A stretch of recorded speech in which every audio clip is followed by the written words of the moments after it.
नमस्कार दोस्तों। राजनीति सुनने में जैसा शब्द लगता है उतनी राजनीति आसान नहीं है। मोदी का प्रहार और तुर्की आया घुटने के बल। क्या आप सोच सकते हैं कि मोदी कभी प्रहार करते हैं कहीं पर? मोदी कभी प्रहार की बातें नहीं करते हैं। उन्हें जब करना होता है तब उनका अपना गुप्त प्लान होता है, वो अपने उसी के अनुसार कार्य करते हैं।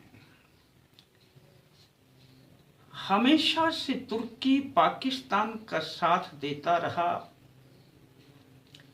कश्मीर के मुद्दे पर भी उन्होंने पाकिस्तान का साथ दिया, जबकि हमारे प्रधानमंत्री बोलते रहे ये हमारा आंतरिक मामला है, लेकिन तुर्की नहीं माना। कोई बात नहीं, होता है, क्योंकि उनकी कुछ मजबूरियां हैं कि पाकिस्तान से उनके कुछ रक्षा समझौते हैं। तो ठीक है, फिर भी किसी के आंतरिक मामलों में बोलना ठीक नहीं है। अब जब भारत ने अपना ऑपरेशन सिंदूर किया पाकिस्तान पर, तो तुर्की ने उनको अपने शस्त्रों से सहायता की, ड्रोन दिए। भारत ने उनकी चाल को स्वीकार कर लिया। ठीक है, देव भाई, तुम्हें अच्छा लगता है। भारत ने कुछ नहीं कहा। मोदी जी चुप रहे। मोदी जी का चुप रहना बड़ा गंभीर रहस्य है इसमें, और बड़ी पावर पैदा करता है।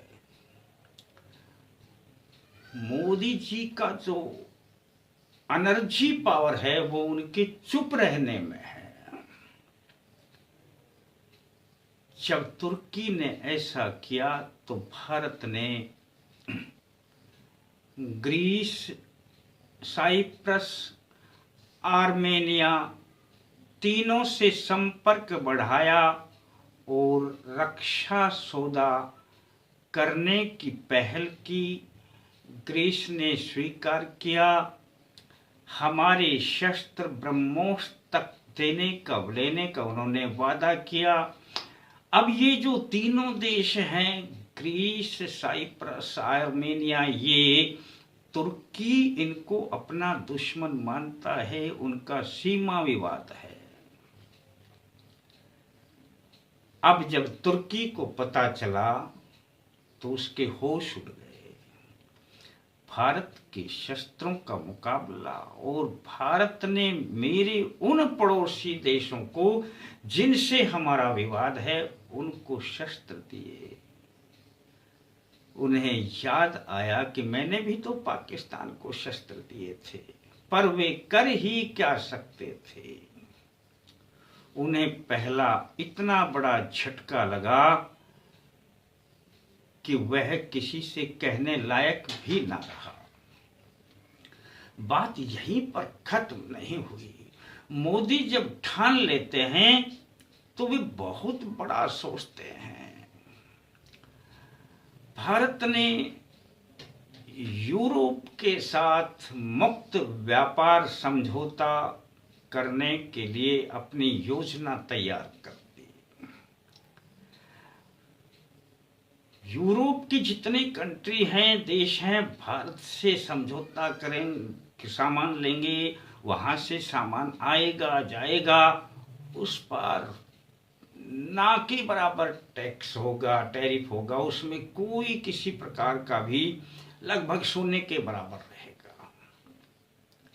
अब आप सोचेंगे कि इससे तुर्की का क्या लेना देना। बस यही तो एक सबसे बड़ा प्रहार है।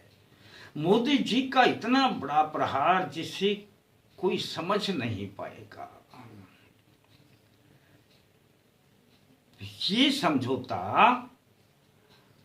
ग्रीस, ये जो हमने समझौता किया, अब जो ये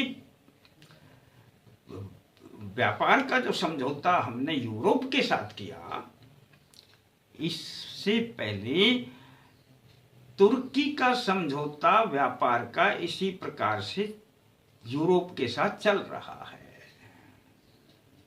मामूली लेन देन का टैक्स लगता है, कोई बात नहीं। तुर्की का बहुत सामान यूरोप में जाता है। अब इतना सामान यूरोप में जाता है तो तुर्की की अर्थव्यवस्था को बड़ा सुकून मिलता है, अर्थव्यवस्था में उछाल आता है। पर जब अब ये भारत उनसे समझौता कर रहा है यूरोप से इसी प्रकार का, तब तुर्की के माल जितना भी है वो बहुत कम हो जाएगा।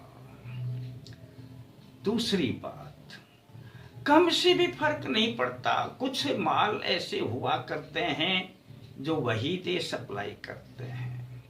अब सबसे बड़ा जो झटका है, भारत जो सामान यूरोप में भेजेगा उस पर कोई टैक्स नहीं होगा, तो वे इतनी मात्रा में जाएगा कि यूरोप के जो उद्योगपति हैं वो उसी सामान को तुर्की में भेजेंगे, क्योंकि उन्हें तो बहुत सस्ता पड़ेगा ना। और बस यही सबसे बड़ी विडंबना तुर्की की है कि अब जो सामान भारत से यूरोप जाएगा और यूरोप से वह तुर्की में आएगा, उनका तो मुक्त व्यापारिक समझौता है, उस पर कोई टैक्स नहीं लगा पाएंगे। तो तुर्की को होने वाला है बहुत बड़ा नुकसान, और इस नुकसान को वो झेल नहीं पाएगा। तुर्की घुटनों के बल आया हुआ है, पर वह कुछ कह नहीं सकता और कुछ कर नहीं सकता। मोदी के सामने, मोदी की योजनाओं के सामने अच्छे अच्छे धुरंधर अपना घुटना टेक देते हैं, जो अपने आप को सुप्रीम कहते हैं।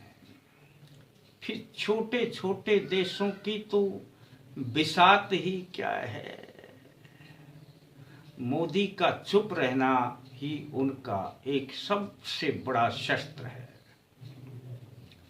कैसा लगता है दोस्तों आपको अपना यह प्रोग्राम, और अपना चैनल पसंद आता है तो लाइक करने के बारे में और इसे सब्सक्राइब करने के बारे में भी मन बना लिया करें। और इस महीने में आप अपना शरीर को स्वस्थ बनाएं और सदा आगे बढ़ें। सावन का महीना सभी को मुबारक हो।